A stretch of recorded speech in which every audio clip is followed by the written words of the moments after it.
We are the Muslim Ummah, and each day that goes by, the harder we try. In gratitude we pray to Allah.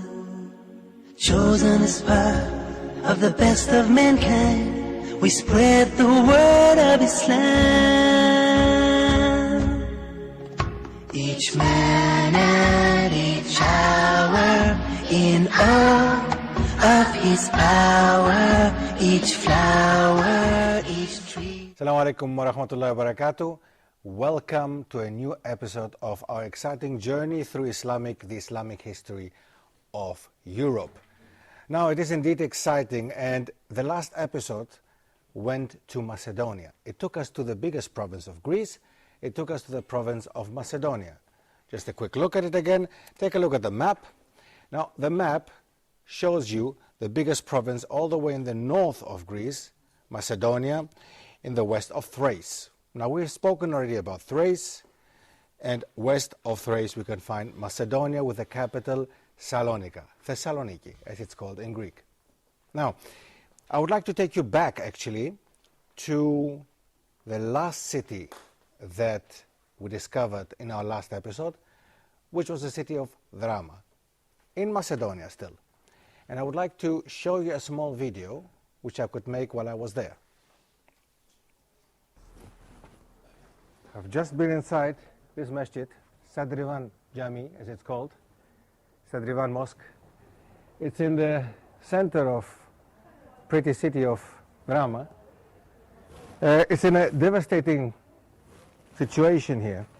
I think that it's amazing to see that the Greek government in that way doesn't really care about this mosque specifically and about the other one, which is also in this town. They are extremely old mosques from the very beginning of the Ottoman Empire, 14th to 15th century. As I said before, Macedonia was conquered by the Ottomans in 1360, 1370, mid of the 14th century, and they have left quite some buildings behind. Drama used to have 12 or 13 mosques. The interior city of Drama used to have 12 or 13 mosques. This is a sad reminder of the past history of the Muslims in the city. Nowadays, there are no Muslims anymore. These are the mosques that have remained, and it is really sad.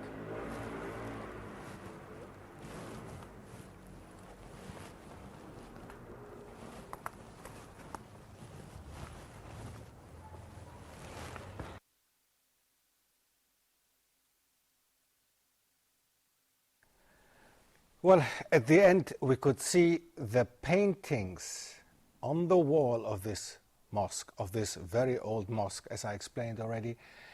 And these paintings showed at least the small scenes that we could still see. There were some scenes indicating when the Ottomans came to Greece, when they came to the city of Drama, how they established, how they settled, and how they established actually this mosque. All this used to be a whole entire scene drawn, painted on the outside of the walls of the mosque. Now, you could just see some very small scenes still, a very small one, which was difficult to film, obviously, because of the state that the mosque is in. But it just gives you a little bit an idea of the art, the pieces of art that got lost. Alhamdulillah. Anyway, now, we're moving on. We're moving away from the city of Drama. We're moving to another city, the capital of the province of Macedonia, the capital Thessaloniki, Salonika as it's internationally called. The Turks call it Selanik, and it used to be an important city. For the Byzantine Empire, it was actually the second biggest city, and it used to play an important role. Nowadays, it's again the second biggest city of Greece, but the importance of that city, of course, is not the same as it used to be at that time. Let's take a look at some of the reminders of the Ottoman past, but also of the pre-Ottoman time in that very city, Salonika.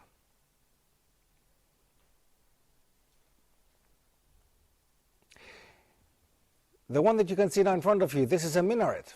Yes, and this is the minaret that was added to the rotunda. This building is called Rotunda. It was built by the Roman Emperor Galerius between 305 and 311, so at the very beginning of Christian time. Now, this minaret was added to this temple.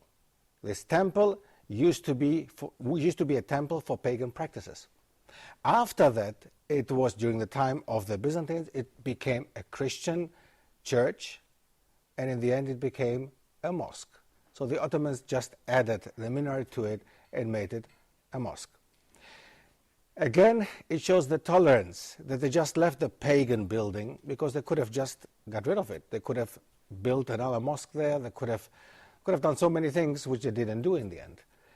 It shows again what I've said time and times over and over again, that although people claim that the Ottoman Turks were intolerant towards the Christians and other religions, I think we have shown until now that it's exactly the opposite. Of course, we'll be able to see some periods of times where there were tensions and problems, and we will of course find enough evidence for the other side. But in general, this is not the case. They were quite a tolerant bunch of people. The Ottomans used to be actually quite tolerant towards the Christians and the Jews alike. The next video shows a mosque in the very city of Thessaloniki. We can still see the mihrab. Now, this mosque, as you can imagine, is not functioning anymore, but it's still pretty close to the city center of Thessaloniki, and it can still be visited. At least the outside can still be visited. As I said before, you could see the mihrab. Now, it is not a functioning mosque anymore, and Thessaloniki actually does not have any functioning mosques instead of some places of worship which the immigrants have established. And the minaret that we saw before was basically the only minaret that is still in the city of Salonika, although it used to be a city full of minarets.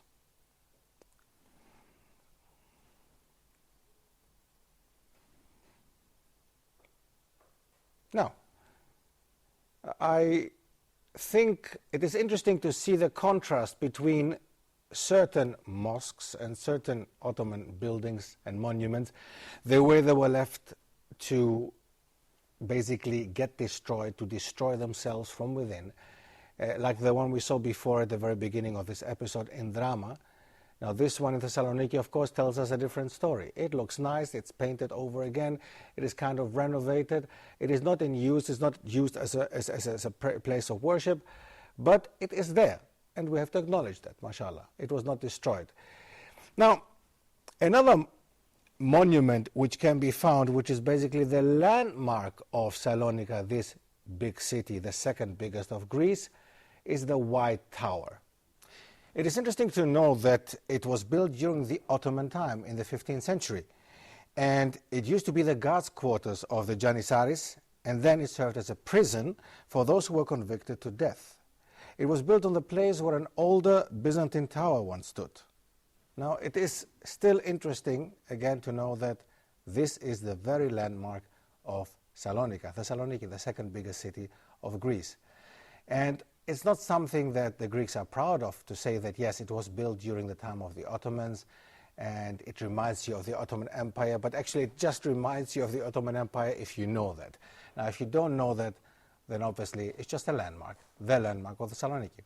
Now, Macedonia, as you can see, is indeed a very interesting province, and there is much, much more to see. There are many more monuments, many more mosques. In Thessaloniki itself even, there are so many mosques still. Unfortunately, we cannot visit them, we cannot worship in there, as I said before already, but they are there. This very mosque that we see now in front of us is actually in the province of Epirus, in Arta. This city, again, the province of Epirus, which is after Macedonia.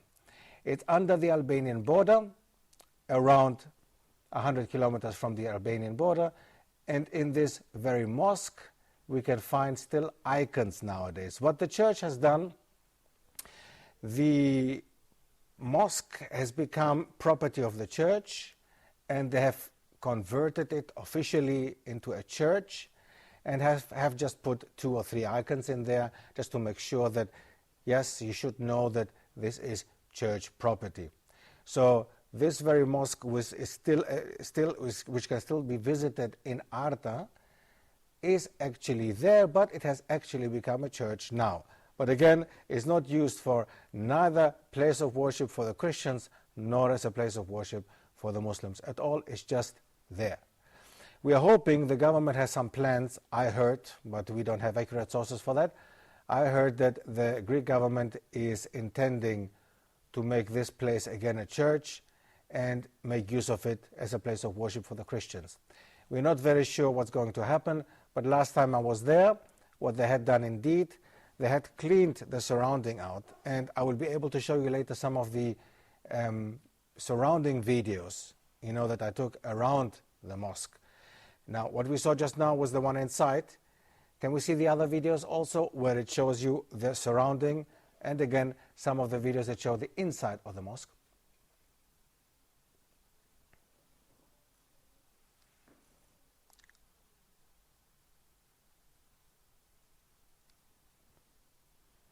No, I think it's not possible at the moment. Inshallah, we'll come back to that one, no problem at all. As I said, this mosque in Arta used to be part of the entire complex of the emirate.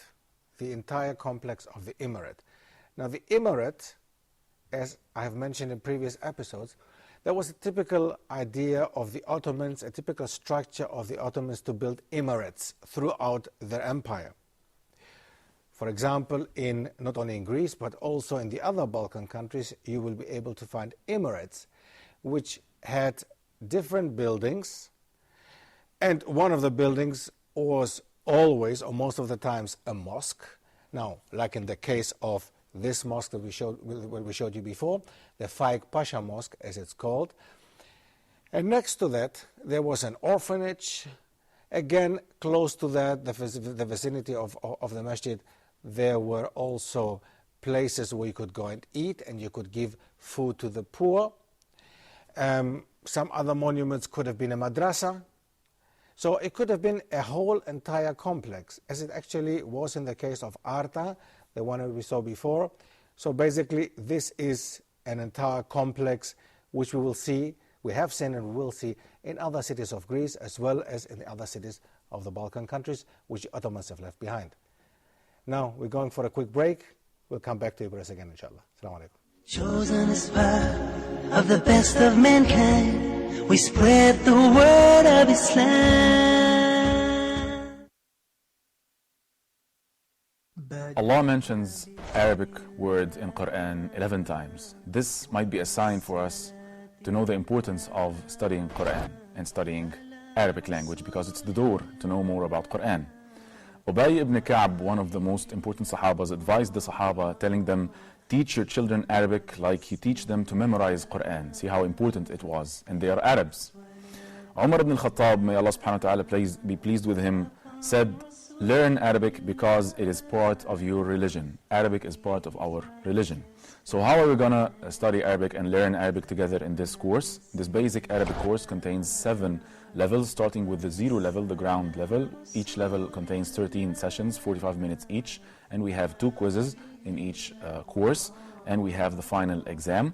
So inshallah, by this, our objectives is to have a very good domain of the Arabic language, especially when it comes to reading Islamic books. So we're going to be introducing Islamic vocab throughout the course.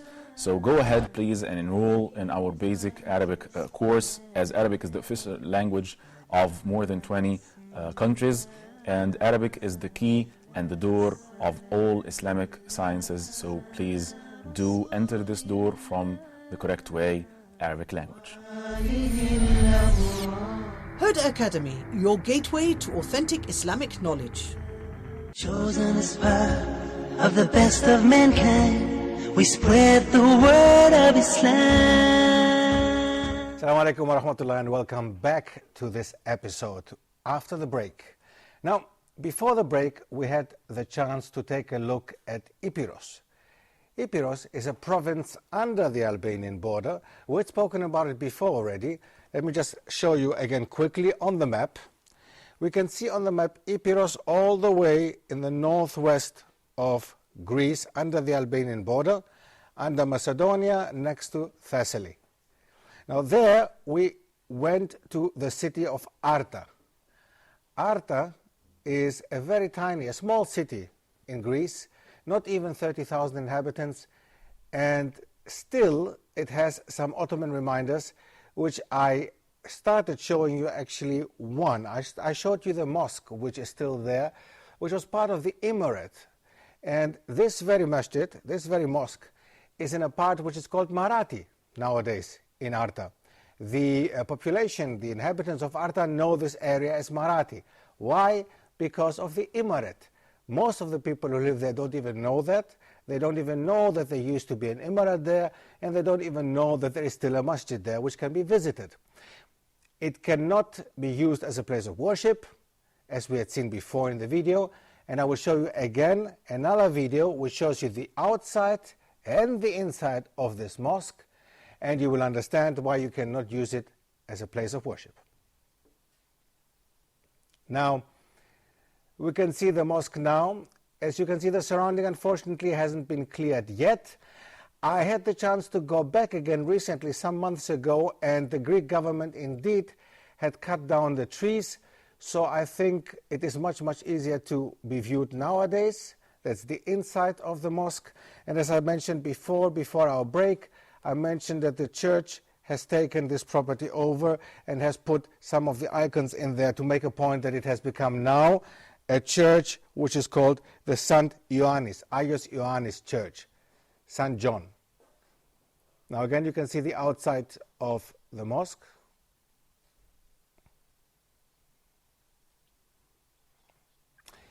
So basically, you have seen the state that this mosque is in. Not as bad as the one that we saw before in Drama, but unfortunately, it is still in a state that people actually cannot just go there and visit it. We had the chance to go with a camera. We had the chance to go and visit it inside, outside, everything. We did it. I mean, we just went. But actually it's quite dangerous, because there is absolutely no security at all involved in there. The stones could fall any moment. We even had the chance, actually, and this was the first time in my life, and this is really great, and I would like to share this experience with you. I went up the minaret, all the way up, and managed to actually sit on top of the minaret. It's, as I said again, it's a dangerous situation, because obviously nobody takes care of it at the moment, the very moment. When I went back, that was actually last year that I went to this mosque and made this footage. Some months ago I went back, and as I said before, the government had cleared the area. So we are hoping, inshallah, we are hoping they're going to open it either as a museum or as a place of worship, hopefully not as a church, because, well, we hope not. But maybe this would serve a better purpose. Inshallah, we're hoping that. Now, Arta used to be part of the Ottoman Empire as another city, which is the capital of this very province, Epirus, again, the province of Epirus. So Yanana is the capital of the province of Epirus, and the mosque that we just saw is part of Arta, a smaller, tiny city. We will go to Yanana, inshallah, in our next episode, where we will be able to see some of the best preserved areas, Ottoman areas of Greece, actually. So Epirus used to be a province which actually had quite a big Muslim population. And the interesting part about Epirus, again, is that it didn't only have Turkish-speaking Muslims, but also Albanian-speaking Muslims, the so-called Cham. The Cham were people who used to live there until the end of the Second World War. They used to live in this province in Epirus, were scattered throughout. And because of the Greek population accusing them of having collaborated together with the Nazis, with the German occupiers in the Second World War, they had to leave Greece. They were basically kicked out of Greece after the Second World War, and many of them left Greece and went to Albania. So Epirus has quite some history, and it is something that unfortunately is not known, neither to the Greeks, nor to the inhabitants of that very province, nor to people outside of Greece, actually. It is something very, very new that you hear now, although it is part of our history as well. So the population, the Muslim population, was not only Turkish-speaking, but also Albanian-speaking, Albanians. And nowadays, after the opening of Albania in the 90s, when so many Albanian immigrants came down to work in Greece, many of them settled in that area, in Yanina, in Arta, so in the province of Epirus again.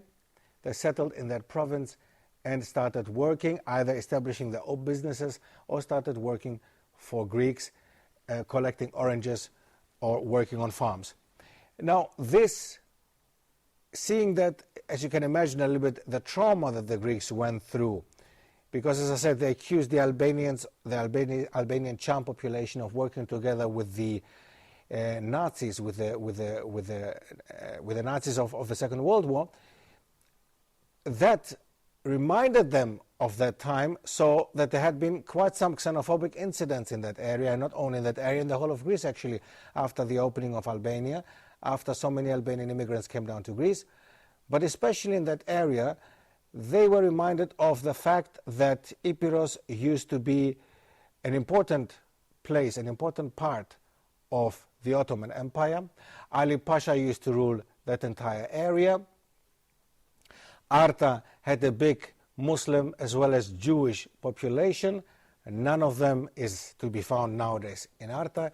It's entirely Christian, next to, as I said before, except of some immigrants that have settled in Arta or in Yanina or in the province of Epirus.